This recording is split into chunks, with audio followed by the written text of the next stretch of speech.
General साहब आप क्या कहेंगे, क्योंकि जाहिर है कि इस वक्त लोगों में गम और गुस्सा है, पाकिस्तान के लोग जो है वो सियासी जमातों को वोट भी करते हैं, लेकिन ये जो है सरेंडर किसका सरेंडर कहेंगे जब हुकूमत जो है वो कह रही है कि हमने ताकत का इस्तेमाल करना है और उसके बाद मुआहिदा सामने आ जाता है, तो क्या कहें इस मामले के ऊपर सर?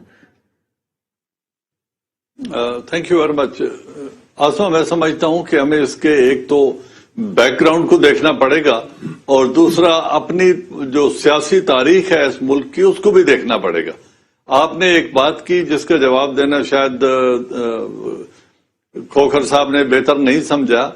इस हुकूमत ने क्या तमाम पॉलिटिकल पार्टीज ने इस तरह के पुरतशद्दुद या ऐसे धरनों से हमेशा कॉम्प्रोमाइज किया है?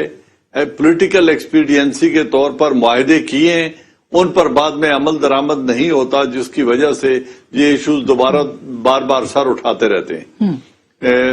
जब कादरी साहब एक धरना लेके आए थे इस्लामाबाद शारह दस्तूर के ऊपर, तो उनके कंटेनर में कायरा साहब और वो भी गए थे, चौधरी शुजात साहब, उन्होंने भी एक मुआहदा किया था। जब बेनजीर भुट्टो सूफी मोहम्मद ने जब एक मालाखंड में धरना दिया था और एक पीपल्स पार्टी के पार्लियामेंट के मेंबर को कत्ल भी कर दिया था, तो बेनजीर भुट्टो साहबा भी वहां गई थी और उन्होंने भी एक मुआहदा किया था। नवाज शरीफ ने एक मुआहदा किया। मैं ये नहीं कह रहा हूं कि इस हुकूमत ने जो किया दुरुस्त किया, मैं ये कह रहा हूं कि हमारी सियासी तारीख ऐसी है कि हुकूमतें इस तरह के मुआहदे करती रहती हैं। लेकिन मौजूदा जो सूरत हाल है इसमें मैं चाहता हूं, मैं समझता हूं कि इसका जो हैंडलिंग का तरीका है पहले इससे पिछले धरने का वो दुरुस्त नहीं था।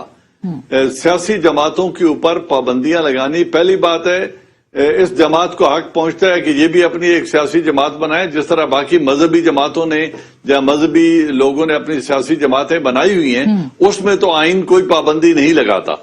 लेकिन वायलेंस की, ब्लैकमेल की, धरनों की, रियासती अदारों पर हमला आवर होने की, पब्लिक एंड प्राइवेट प्रॉपर्टीज को नुकसान पहुंचाने की इजाजत ना कानून देता है, ना आइन देता है, ना उसकी इजाजत होनी चाहिए। लेकिन ये जमात इसका ये वतीरा बन गया है कि छठा धरना है कि ये जब भी आते हैं सड़कों पर, इनका वतीरा ये बन गया है कि ये धरना देते हैं, रियासत के अदारों पर हमला आवर होते हैं, लाइफ एंड प्रॉपर्टी का नुकसान करते हैं और फिर ये कुछ दिनों के बाद, वायलेंस के बाद किसी न किसी मुआहदे की सूरत में उठ के चले जाते हैं। साहब आपकी बात दुरुस्त है ये कि ये कानून को हाथ में लेना तो जायज नहीं। 8 पुलिस एहलकार आपके शहीद हुए हैं सर, फ्रंट लाइन के ऊपर हमारी फोर्स है जो खड़ी है। 250 जख्मी है जी, और 250 जख्मी है पुलिस। मैं उसी की बात कर रहा हूं, तो वो डिमोरलाइज्ड होंगे। मैं उसी की बात कर रहा हूं जी।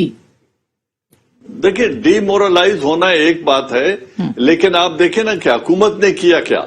पहली बात यह है कि इस तरह के रवैयों को एक्ट ऑफ पार्लियामेंट के तहत, मुल्क के आइन और कानून के तहत इलेक्शन कमीशन ऑफ पाकिस्तान इस तरह के रवैयों का नोटिस लेने की ताकत भी रखता है, कानूनी हक भी रखता है।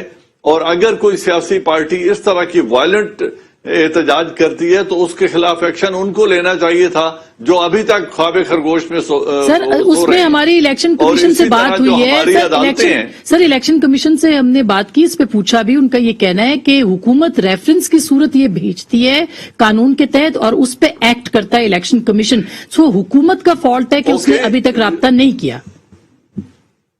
मैं हुकूमत की तरफ आ रहा हूं कि हुकूमत ने भी अगर पाबंदी लगाई थी थ्रू एडमिनिस्ट्रेटिव एक्शन तो वो शायद इसके खोखर साहब बेहतर रोशनी डाल सकेंगे, ही इज अ बैरिस्टर। उनको जाना चाहिए था सुप्रीम कोर्ट ऑफ पाकिस्तान में या इलेक्शन कमीशन ऑफ पाकिस्तान के पास, ताकि वंस फॉर ऑल इस जमात के ऊपर जो भी कानूनी कार्रवाई करनी थी वो कर दी जाती। एक एडमिनिस्ट्रेटिव एक्शन लिया और उनको कलअदम करार दे दिया, उनको शेड्यूल 4 में डाल दिया और मुल्क में एक तासुर पैदा कर दिया कि ये एक दहशतगर्द तंजीम है, जो मैं समझता हूं अनजस्टिफाइड था। वायलेंस उन्होंने की, लेकिन दहशतगर्दी और वायलेंस में फर्क होता है। जनरल साहब हम ये मेरा सवाल बिल्कुल आप सही कह रहे हैं सर, मेरा आपसे सवाल यही है, आप दुरुस्त कह रहे हैं, क्योंकि एमपीओ के तहत साद रजवी को जो है वो गिरफ्तार किया गया था, सुप्रीम कोर्ट ने रिहाई का हुक्म दिया, वो रिहा नहीं हुए।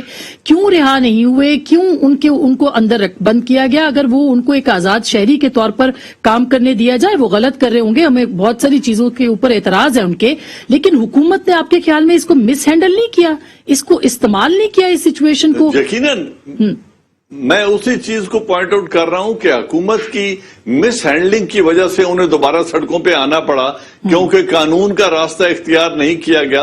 या तो इसके हल करने के फोरम 3 ही थे, या वो सुप्रीम कोर्ट में जाते, या वो इलेक्शन कमीशन ऑफ पाकिस्तान के पास हुकूमत जाती, या पार्लियामेंट में अगर जरूरत समझते थे कि कहीं कोई सुकम बाकी है तो पार्लियामेंट की तरफ चले जाते कानून साजी के लिए, या पार्लियामेंट को एतमाद में लेते हुए कोई कार्रवाई करते। उन्होंने ये तीनों रास्ते इख्तियार नहीं किए। बिल्कुल, अच्छा, और एमपीओ के तहत और दुरुस्त बात है ये। एडमिनिस्ट्रेटिव एक्शन के तहत इस जमात को कल अदम तो करार फिर दे दिया, मुआहदे जो क्यों गलत